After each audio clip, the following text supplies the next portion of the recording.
Ushbu kitobda nima yozilgan deysizmi? Ushbu kitobda Rodaki ko'chasidan 85 mingga 110 kvadrat 4 xonali uyimiz sotuvga chiqdi deb yozilgan azizlar. Marhamat, siz bilan obzorni boshladik. Obzorni biz ostonadan boshlashga qaror qildik bugun. Asosiy eshikdan kirib kelganda chiroyli oynalar qilingan, kalit qo'yish uchun mana bunaqa chiroyli kuchukchalar. Bu tarafda esa garderobni zona, aksessuarlar bilan bezatib ketilgan azizlar. Marhamat. Birinchi xonamiz zalimiz.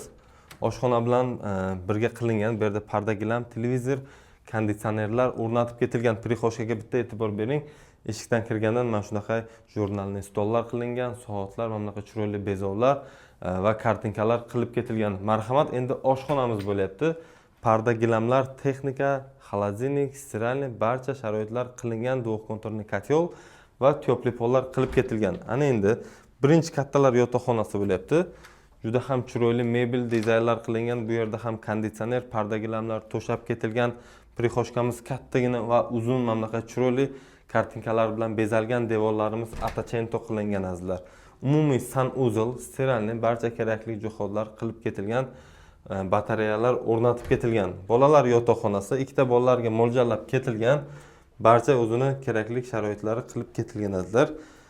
Marhamat, yana bir kattalar yotoqxonasi bo'lyapti. Juda ham chiroyli mebel, mana bu shifonerlarga e'tibor berib, televizorlar qo'yib, oyna kerak bo'lsa bu yerda ham konditsioner o'rnatilgan. Har bir xonamizda konditsioner, televizorlar o'rnatib ketilgan. 110 kvadrat Rodaki ko'chasida joylashgan polimiz devorlari atachento, pollari tepli pol bo'lyapti. Kimga qiziq bo'lsa agar 4 xonali uyimizning narxi 85 ming deyaptilar, yana kelishadigan joyi bor. Aloqaga chiqinglar, chiroyli narxlarda olib beramiz.